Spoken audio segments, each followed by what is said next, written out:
Assalamualaikum warahmatullahi wabarakatuh. Baiklah, di sini saya akan membahas formasi konsep matematika lanjutan. Nah, di sini ada beberapa poin penting yang akan saya bahas, yaitu yang pertama adalah apa itu konsep, yang kedua konsep sebagai warisan budaya, dan yang ketiga adalah kekuatan berpikir konseptual. Yang keempat yaitu mempelajari konsep matematika, dan yang terakhir yaitu bentuk implementasi dari formasi konsep-konsep matematika dalam proses belajar dan mengajar matematika. Baiklah, yang pertama saya akan membahas apa itu konsep, yaitu mengenai pengertian dari konsep. Perlu diketahui bahwa konsep terbagi menjadi dua macam, yaitu konsep primer dan konsep sekunder. Konsep primer yaitu berasal dari rangsangan, misalnya seperti warna merah, berat, panas, rasa manis, dan lain sebagainya. Lalu yang kedua yaitu konsep sekunder. Konsep ini berasal dari pengalaman yang diabstraksikan dari konsep-konsep lain. Nah, tingkatan di antara konsep-konsep dan susunan konsep membuat kita mampu mengkomunikasikan sebuah konsep dengan definisi. Pada umumnya, konsep-konsep dengan tingkat tinggi tidak dapat dikomunikasikan dengan pendefinisian, tetapi hanya dengan menunjukkan contoh-contoh yang sesuai. Sedangkan konsep yang tingkatannya di bawah itu lebih mudah mengkomunikasikannya dengan menggunakan definisi. Perlu diketahui bahwa komunikasi konsep matematika ini lebih sulit pada bagian penyampai dan penerimanya, karena kita dapat menguraikan beberapa karakteristik konsep, mendiskusikan bagaimana fungsinya, serta membangun pemahaman secara umum dari ide satu ke ide yang lainnya. Maka dari itu, matematika tidak dapat didefinisikan secara tepat, namun bisa dengan pemberian contoh-contoh.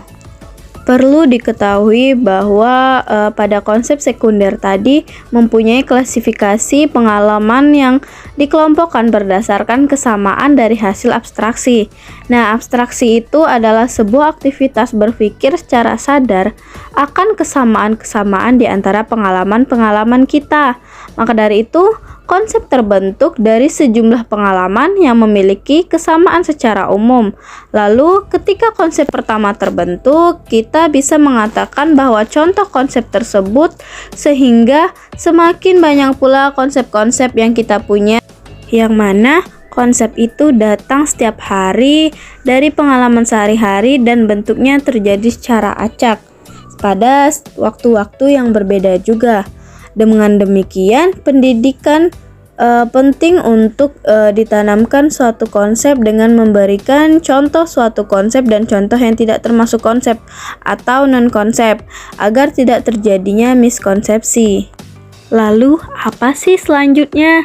Nah, selanjutnya saya akan membahas konsep sebagai warisan budaya. Apa sih maksudnya?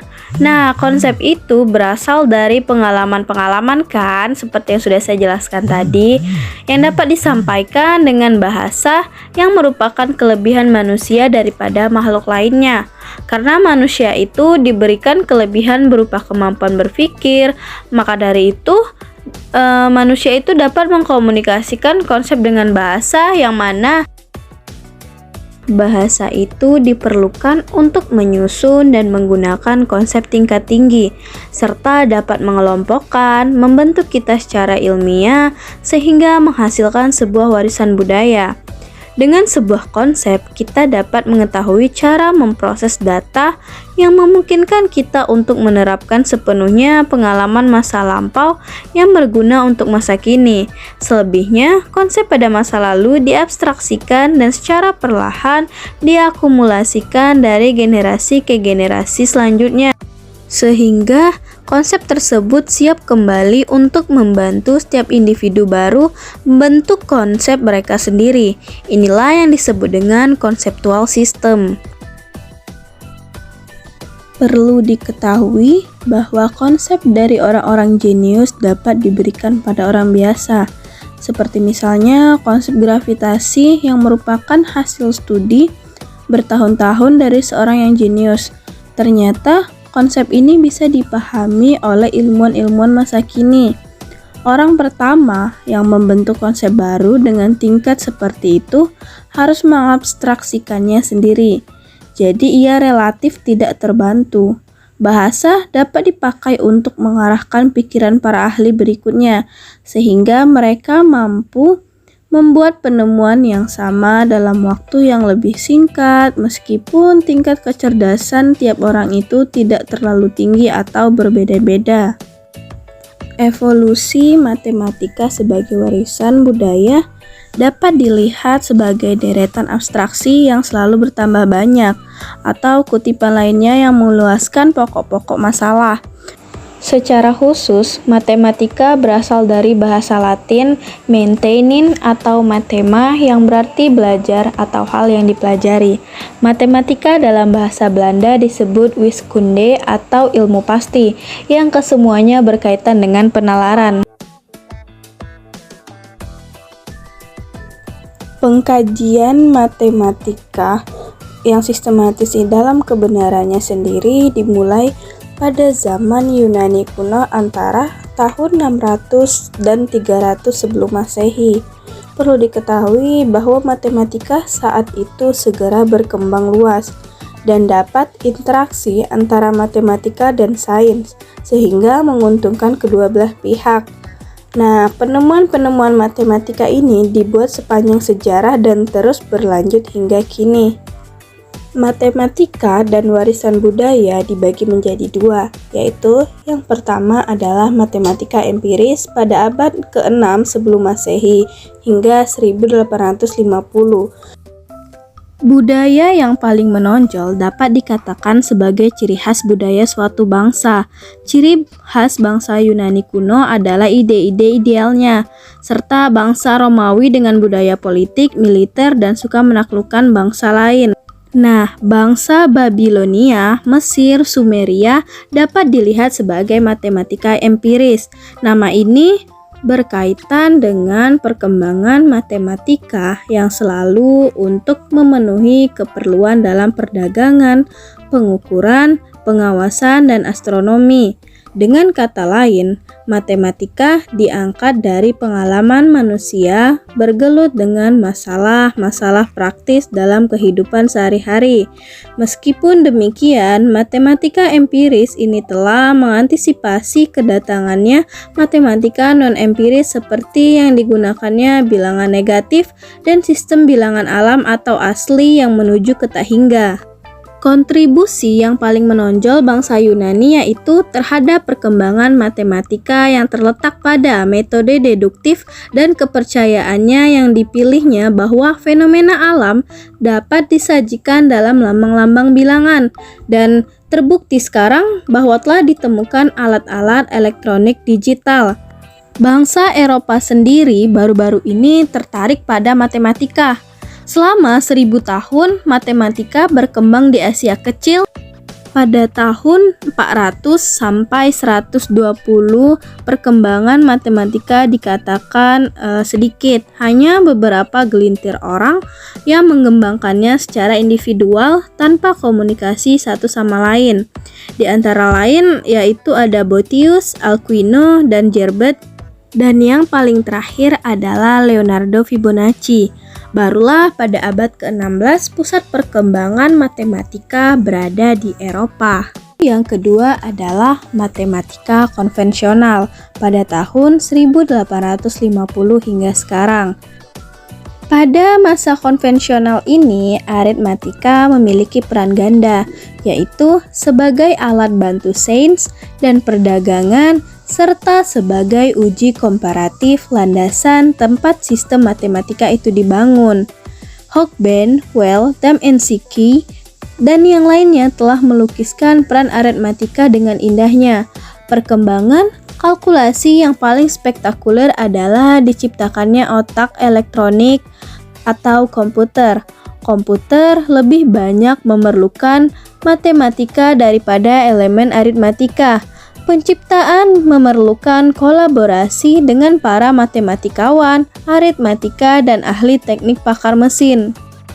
Lalu, Pada abad 20, perkembangan aritmatika semakin abstrak dan tergeneralisasi.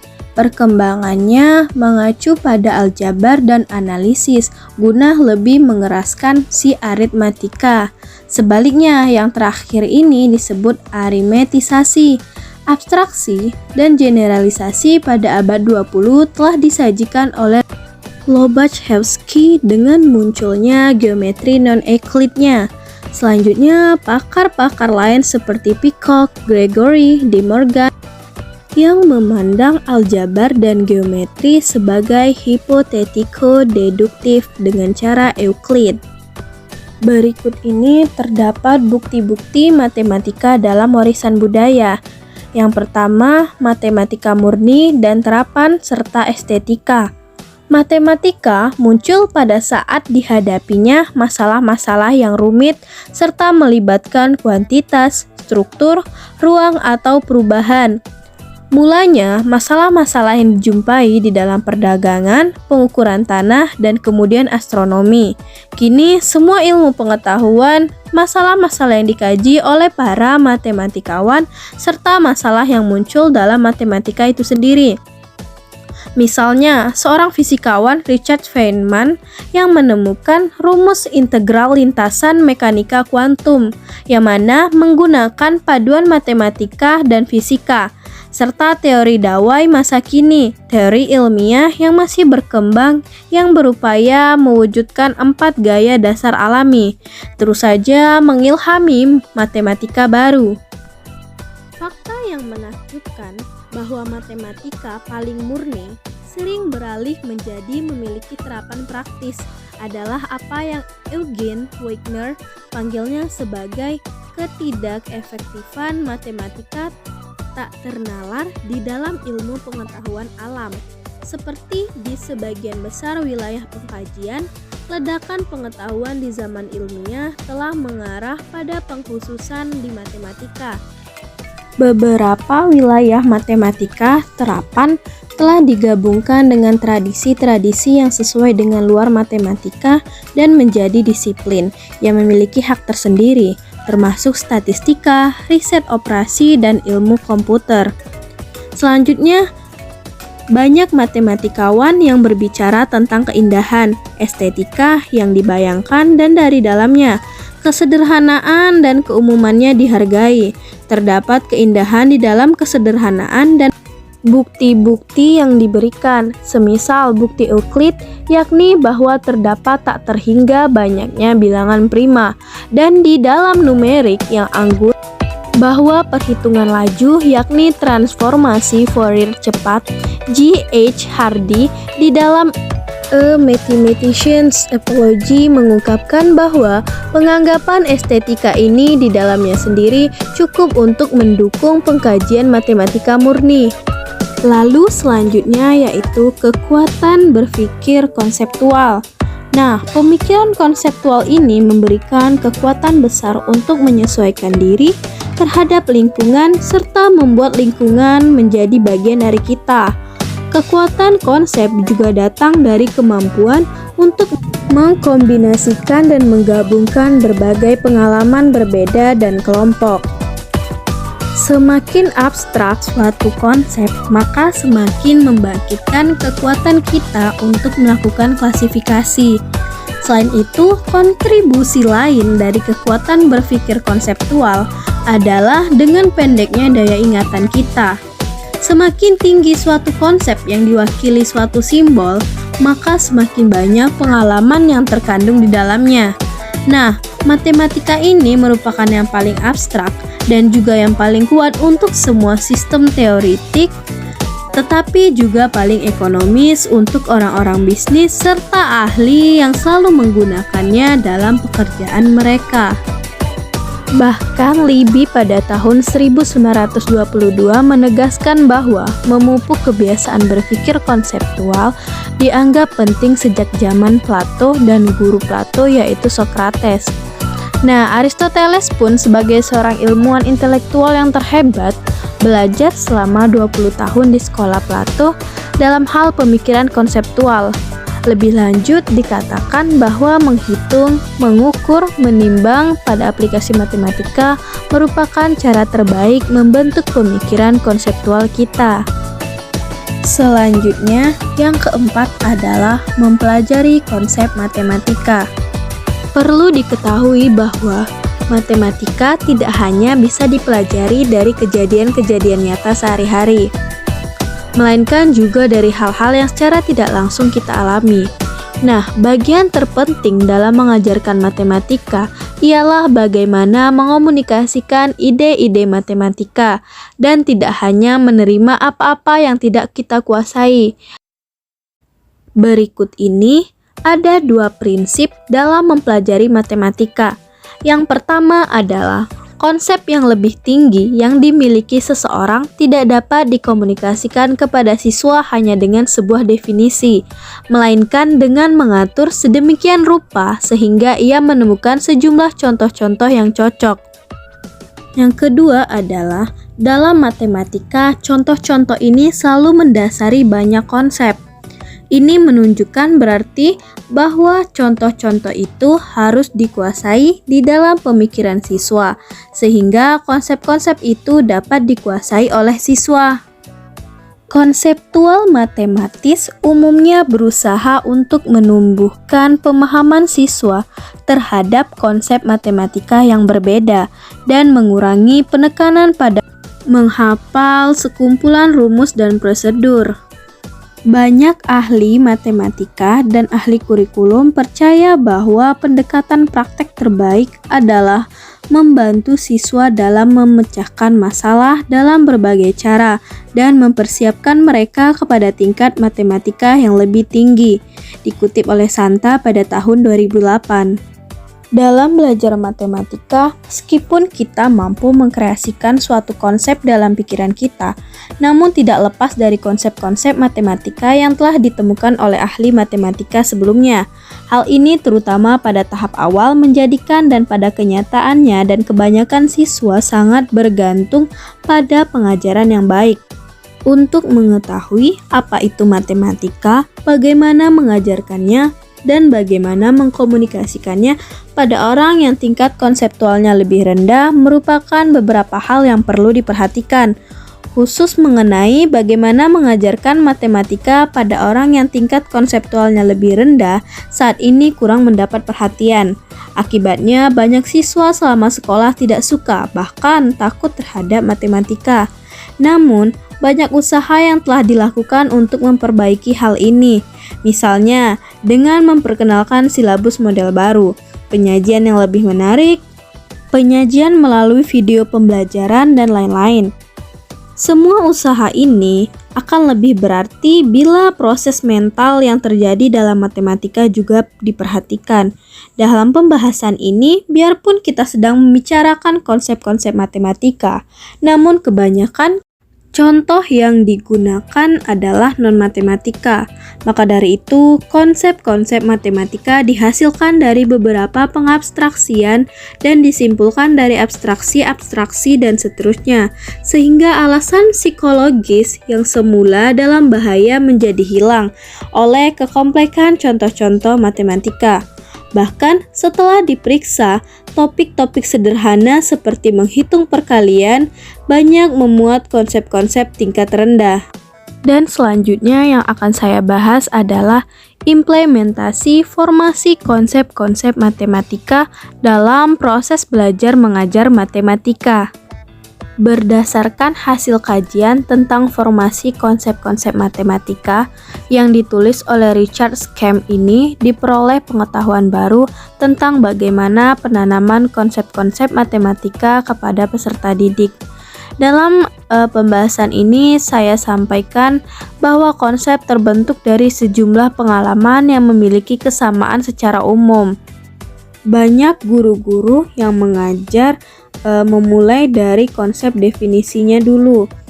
Padahal disarankan untuk guru-guru memperbaiki cara atau model mengajarnya dengan mengantarkan siswa untuk mengabstraksi dulu pengalamannya dalam memberikan contoh dan non-contoh dalam pembelajaran suatu materi pembelajaran. Sebagai contoh, ketika mengajarkan konsep tentang bangun persegi panjang, maka sebaiknya guru memberikan contoh dan bukan contoh tentang bangun persegi panjang kepada peserta didik. Kemudian, membimbing peserta didik membangun konsep persegi panjang di dalam pemikirannya sendiri, sesuai dengan pengalaman belajar yang dialaminya. Salah satu model pembelajaran yang bisa digunakan untuk penamaan konsep seperti teori tersebut adalah model pembelajaran example and non-example. Penerapan berpikir konseptual dalam pemecahan masalah matematika dalam Marpaung di Zubaidah pada tahun 2000 memberikan ciri-ciri proses berpikir konseptual siswa tersebut sebagai berikut. Yang pertama adalah pada awal proses penyelesaian, sesudah membaca soal, siswa mencoba merumuskan kembali soal dengan kalimat sendiri.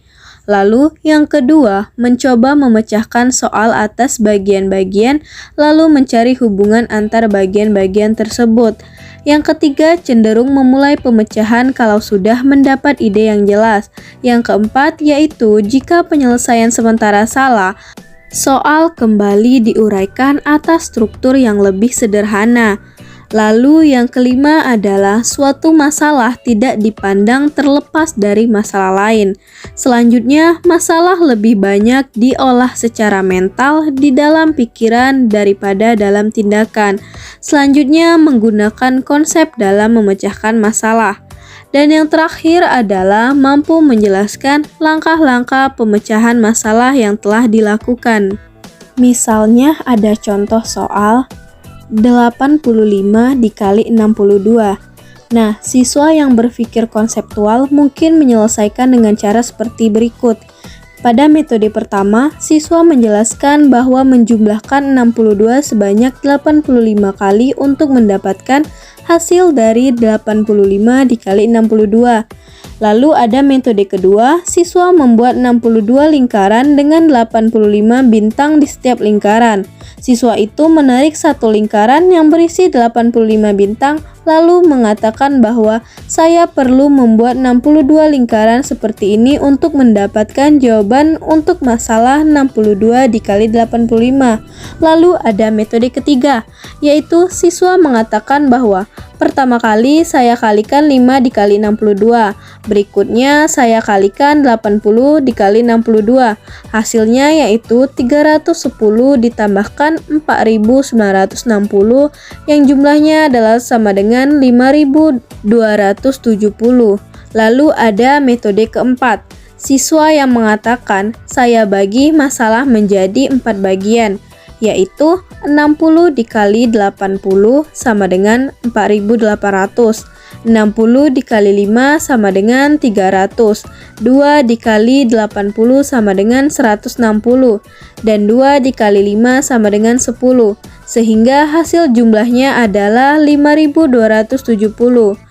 Dan yang metode kelima yaitu siswa mengatakan, pertama saya bulatkan 85 ke 90, kemudian saya kalikan 90 dikali 62, lalu saya kalikan 62 dikali 5, kemudian saya kurangi 310 dari 5580 dan mendapatkan hasil akhirnya adalah 5270.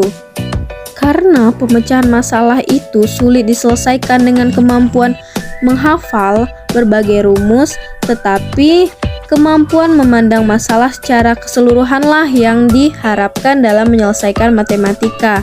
Maka dari itu, kita perlu menemukan konsep-konsep kunci sebagai dasar penentuan strategi penyelesaian masalah.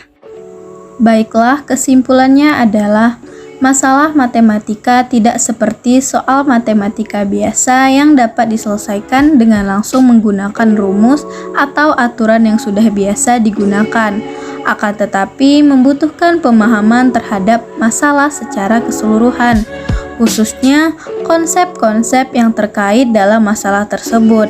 Pemecahan masalah matematika sulit diselesaikan dengan mengandalkan kemampuan menghafal berbagai rumus dan prosedur penyelesaian masalah. Oleh karena itu, dibutuhkan kemampuan memandang masalah secara keseluruhan dari keterkaitan antara konsep-konsep dan menentukan konsep-konsep sebagai kunci dasar penentuan strategi penyelesaian masalah. Cara penyelesaian masalah seperti ini dikenal dengan penyelesaian masalah melalui pemikiran konseptual. Baiklah, sekian pembahasan dari saya. Mohon maaf jika ada kesalahan.